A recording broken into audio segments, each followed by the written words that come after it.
South ఇండియాలోనే biggest sorry store మన Varahi silks మన విజయవాడ ఎంజీ రోడ్లో ప్రారంభం.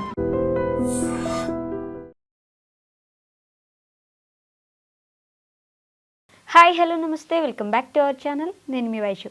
లివ్ ఇన్ రిలేషన్షిప్ అనేది ఒక దరిద్రమైన అంశం నా దృష్టిలో అయితే. అలాంటిది 9 సంవత్సరాలు అంటే మనకు మెచ్యూర్ అయితే సరిపోతుంది, దానికి మీరు 18 సంవత్సరాల వరకు వెయిట్ చేయాల్సిన అవసరం లేదు, మీకు వయసు వచ్చిందంటే మీరు ఎలా అయినా ఉండొచ్చు అని చెప్పేసి రాజస్థాన్ కోర్టు తీర్పిచ్చిందంట.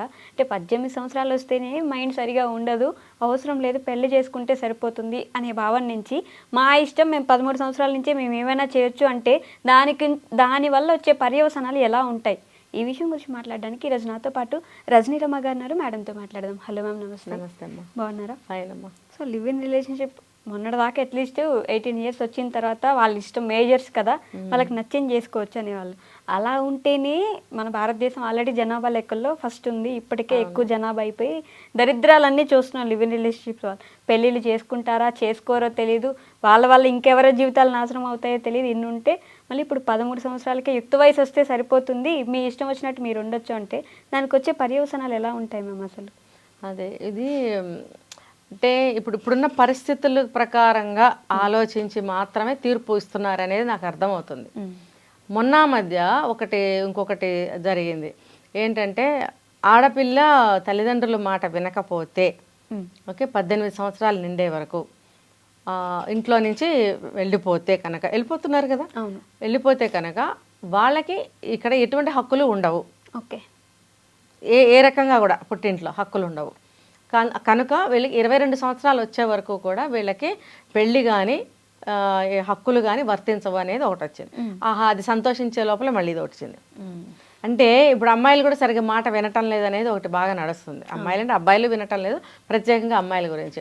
అలాగే ఇప్పుడు యుక్త వయసు వస్తే చాలు లివింగ్ రిలేషన్షిప్లో ఉండొచ్చు, పెళ్ళికి సంబంధం లేదు అని ఇది ఒక దరిద్రమైనటువంటి తీర్పు ఇచ్చారు. ఎవరు? రాజస్థాన్ హైకోర్టు వాళ్ళు. పిల్లలంటే ఆలోచించరు, కనీసం కోర్టు అయినా ఆలోచించదు. ఎందుకంటే ఒక 18 సంవత్సరాల అమ్మాయి 19 సంవత్సరాల అబ్బాయి ఇద్దరూ కలిసి పిటిషన్ దాఖలు చేశారు. ఓకే, మేమిద్దరం లివింగ్ లో ఉన్నాము అంటే ఇద్దరు కూడా మైనర్ల కిందే లెక్క కదా, అయినా కూడా మేమిద్దరం ఉన్నాము, మాకు అన్నీ తెలుసు, మేము ఇష్టపూర్వకంగానే ఉన్నాము, మాకు ఇట్లా రక్షణ కల్పించండి అని అన్నప్పుడు ఖచ్చితంగా కోర్టు రక్షణ కల్పిస్తూ ఇదంతా పరిశీలించి ఈ తీర్పునివ్వటం జరిగింది.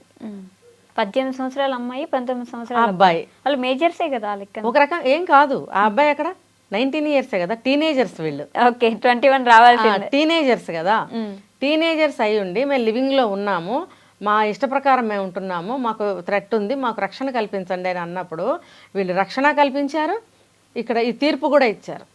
ఏంటంటే బహుశా కోర్టు ఇలా ఆలోచించి ఉంటుంది, ఇప్పుడు ఎవరు ఆపలేకపోతున్నారు పిల్లల్ని. 18, 19 అంటే సమ్ బెటర్.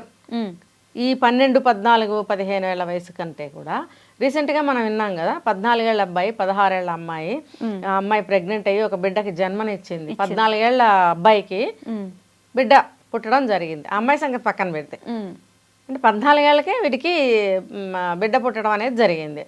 అంటే వీళ్ళు ఇలా చేస్తున్నారు కదా, మనం లీగలైజ్ చేస్తే పొరపాట్లు జరగకుండా ఉంటాయి అని ఆ పరిస్థితుల ప్రకారం అది తీర్పిచ్చారేమో.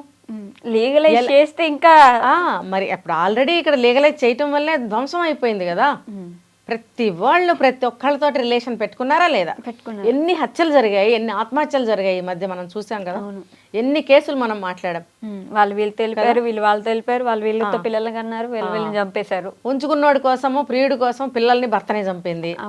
మరి ఆ భర్త ఏమో అక్రమ సంబంధంలో ఉన్నాడు కాబట్టి ఈ భార్యని ముక్కలుగా చేశాడు, ఉడకబెట్టాడు, వేయించాడు. దరిద్రాలన్నీ మనం విన్నాం, చూసాం కదా. ఎందుకు ఇంత భ్రష్టు పడుతుంది అని అంటే, కోర్టులు కొన్ని విషయాల్లో ఇలాంటి తీర్పులు ఇవ్వటం వల్ల మనుషులు విచ్చలవిడైపోయారు. మనిషికి కావాల్సిందే స్వేచ్ఛ, భయం లేదు ఇప్పుడు కదా. మనం ఉంటున్నదే డెమోక్రటిక్ కంట్రీలో ఉంటున్నాము, ఇంకా స్వేచ్ఛలు కల్పిస్తుంటే వీళ్ళు అసలు భూమి మీద ఎందుకు నుంచి ఉంటారు, ఎవరి మాట ఎందుకు వింటారు, దేనికైనా విలువ ఎందుకు ఇస్తారు? ఇప్పుడు 18 ఏళ్ల అమ్మాయి 19 ఏళ్ల అబ్బాయికి వాళ్ళే పిటిషన్ దాఖలు చేస్తే కోర్టు వాళ్ళిద్దరికి ఏదో చెప్పి పంపించాలి, వాళ్ళిద్దరికి ఏదో తీర్పిచ్చి పంపించాల్సిందే పోయి మొత్తం అందరికీ కలిపి ఒక తీర్పు ఇస్తే అంటే ఇచ్చేటప్పుడు దీనివల్ల ఏం యూజ్ ఉంటుంది, దీనికి వచ్చే పర్యవసానాలు ఏంటి అని ఆలోచించదా మ్యామ్ కోర్టు? ఆలోచించండి, పూర్వాపరాలు ఇంతే ఆలోచిస్తా. ఆ సంఘటన, వాళ్ళు పెట్టిన పిటిషన్, ఆ సంఘటనలన్నీ క్రోడీకరించి తీసుకున్న నిర్ణయం అది వాళ్ళ వరకే ఉండాలి, వాళ్ళ వరకే ఉండాలి. కానీ సమాజంలో ఇప్పుడు అన్నీ అలా జరుగుతున్నాయి కాబట్టి ఇది అందరికీ వర్తింపజేస్తున్నాము. ఎందుకంటే ఒకరికొక న్యాయం ఒకరికొక న్యాయం కాదు కదా, అంటే వాళ్ళ ధోరణి అలా ఉంటుంది. ఇప్పుడు సొసైటీలో చిన్న చిన్న పిల్లలే వెళ్ళిపోతున్నారు, ప్రెగ్నెంట్లు అవుతున్నారు, పెళ్లి చేసేసుకుంటున్నారు. మొన్న మనం విజయవాడ నుంచి అక్కడి నుంచో 12 ఏళ్ల అమ్మాయి 13 ఏళ్ల అబ్బాయి లేచి వచ్చేసారని చెప్పలేదు, చెప్పారు. లాస్ట్ వీక్లోనే జరిగింది ఇది. వాళ్ళ ఇంట్లో నుంచి వచ్చేసారు, స్కూల్ డ్రెస్తోనే వచ్చేసారు. ఆ బాబు బర్త్డేకి వాళ్ళ నాన్న 10,000 రూపీస్ తెచ్చి ఇంట్లో పెట్టాడు, ఏదో సెలబ్రేట్ చేద్దామని. ఆ డబ్బులు తర్వాత వాళ్ళ నాన్న సెల్ ఫోన్ తీసేసుకుని ఆ అమ్మాయిని తీసుకుని జంప్ అయిపోయాడు హైదరాబాద్కి. ఇక్కడికి వచ్చి అక్కడ తుక్కుగూడలో ఇల్లు ఏదో వెతుక్కుంటున్నారు. ఆ పిల్లలకి ఇల్లు కావాలంట. మాకు ఇప్పుడు రెంట్కి ఇల్లు కావాలండి అని అక్కడికన్నా వెళ్తే ఇస్తారా వీళ్ళకి అసలు? ఎందుకు? అంటే ఇక్కడ ఏం అర్థం కావాలి మనకి, వీళ్ళకి బాడీలో చేంజెస్ వస్తున్నాయి, వయసు వస్తుంది, కానీ ఇంకా లోకజ్ఞానం లేదు.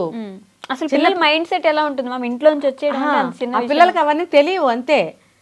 అంటే అక్కడ ఆటో డ్రైవరు కనిపెట్టి వాళ్ళకి తెలియజేసి వాళ్ళని చేర్చడం అనేది జరిగింది. అదృష్టం బాగుంది కాబట్టి, లేకపోతే ఈ పిల్లల్ని ఎవరు ఎటు తీసుకెళ్తే ఏమైపోయేవారు వీళ్ళు?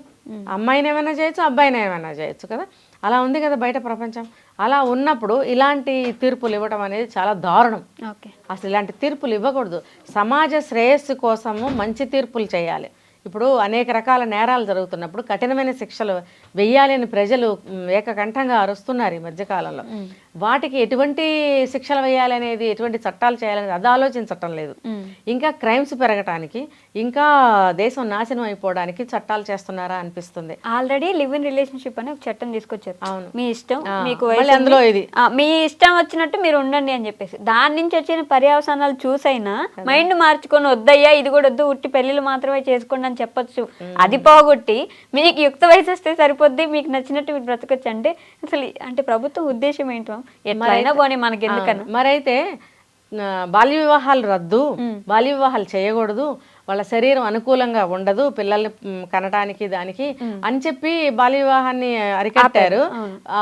చదువు వెరీ ఇంపార్టెంట్ అని చెప్పి చదువులు ఉండాలి అని చదువు వైపుగా వాళ్ళని మళ్ళించారు. పిల్లలు పనులు కూడా చేయకూడదు, చైల్డ్ లేబర్ ఉండకూడదు. ఇన్ని చేసినప్పుడు మరి ఆ చట్టం ఇక్కడ కూడా వర్తించాలిగా, ఇదే వయసుగా అక్కడ కూడా. అవును కదా. మరి ఇది లివింగ్ రిలేషన్షిప్ లో ఉండటానికి అనుకూలంగా ఉన్న బాడీ పెళ్లికి ఎందుకు అనుకూలంగా ఉండదు?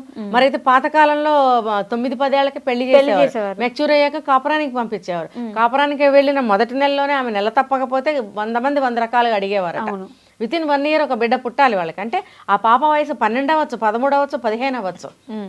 పెళ్లి చేసేయండి, మరి ఈ తీర్పు ఇవ్వచ్చు కదా. అప్పుడు 18 సంవత్సరాల దాకా ఆగుతూ ముందే పెళ్లి అన్ని జరుగుతాయి.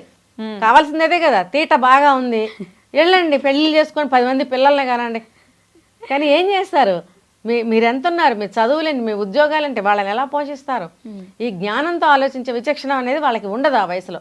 శరీరం కోరుతుంది ఏదో కోరిక, దాని ప్రకారం వెళ్ళిపోతారు. అలా కాదు, ఇక్కడ విచక్షణ జ్ఞానం ఎక్కడుంది వాళ్ళకి? లేదు. కాబట్టి తల్లిదండ్రులు వాళ్ళని ఒక సక్రమమైన మార్గంలో పెంచాలి, లేదా పెళ్లి చేసేయండి, తీర్పు అలా ఇవ్వాలి. అంటే తల్లిదండ్రులు కూడా వాళ్ళ పిల్లల్ని జాగ్రత్తగా చూసుకోవట్లేదు అంటారు మ్యామ్. వాళ్ళ బిజీ స్కెడ్యూల్స్ వల్ల ఏమైనా పిల్లల్ని పోనీలే చదువుకుంటున్నారు కదా అని వదిలేస్తున్నారు. అంటే ఏ రకంగా చూసుకున్నా సరే వాళ్ళకే ఓపికలు ఉండటం లేదు, వాళ్ళకి సమయాలు ఉండటం లేదు, ఇంట్రెస్ట్లు ఉండటం లేదు. ఇంకా చెప్తే కొంతమందికి పిల్లలు అడ్డమైపోయి పిల్లల్ని చంపిన వాళ్ళు లేరా? అవునా కదా? ఉన్నారు. డబ్బు తక్కువైతే, డబ్బు సమస్య వస్తే పిల్లల్ని చంపేస్తారు. మొగుడు అక్రమ సంబంధంలో ఉంటే పిల్లల్ని చంపేస్తారు.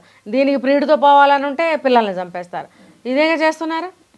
మరి అలాంటప్పుడు ఇవన్నీ లేకుండా మీరు పెళ్లి చేసేసుకోమని తీర్పు ఇస్తే 10 ఏళ్ళు రాగానే పెళ్లి చేసి పంపించేయండి శుభ్రంగా, అన్నీ తీరిపోతాయి వాళ్ళకి. అంతే కదా. అప్పుడు ఇన్ని క్రైమ్స్ జరగవు కదా. ఇప్పుడు ఇంకా కొన్ని కొత్త క్రైమ్స్ జరగడానికి అనుకూలంగా ఈ తీర్పు వచ్చిందా అని అనిపిస్తుంది.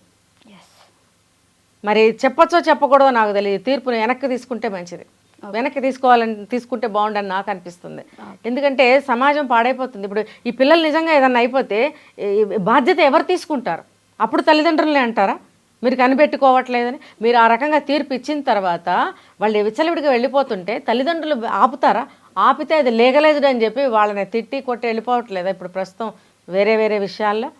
ఇప్పుడు మళ్ళీ వీళ్ళైనా ఆగుతారా? మాకు లీగలైజ్ అయింది, నువ్వెవరు అని అంటారు కదా. అంటారు. లీగలైజ్ అయినంత మాత్రాన మేము మీకు తల్లిదండ్రులమే అని అంటే కూడా ఇక్కడ కాదు అని అంటుంది. అంతే కదా, ఈ విషయంలో కాదు చట్టబద్ధం ఇది. మా ఇష్టం వచ్చినట్టు మేము వెళ్తాం అని అంటే ఏం చేస్తారు తల్లిదండ్రులు? అప్పుడు బాధ్యత కోర్టు తీసుకుంటుందా? ఏం చేస్తుంది? చదువు రాకుండా వాళ్ళు సర్వనాశనం అయిపోయి ఏమైపోతారు ఆ పసిపిల్లలు? ఇలాంటి తీర్పులు హర్షణీయం కానే కాదు. Okay ma'am, thank you. నిజంగా ప్రస్తుతం ఉన్నటువంటి సమాజం దేనికి ప్రయారిటీ ఇస్తుంది? ఆర్థిక సంబంధాల చుట్టూ మాత్రమే తిరుగుతోంది. మళ్ళీ ఎన్నికలంగానే చాలా విరక్తి కలుగుతాం. మంచి అనిపిస్తుంది కదా, లేడీస్ కూడా ఛాలెంజింగ్ జాబ్స్ చేసినప్పుడు చాలా బాగుంటది. ఫుడ్ డెలివరీ ఇవ్వటానికి వెళ్ళినటువంటి డెలివరీ బాయ్ అనిల్ పై కళ్ళ ముందు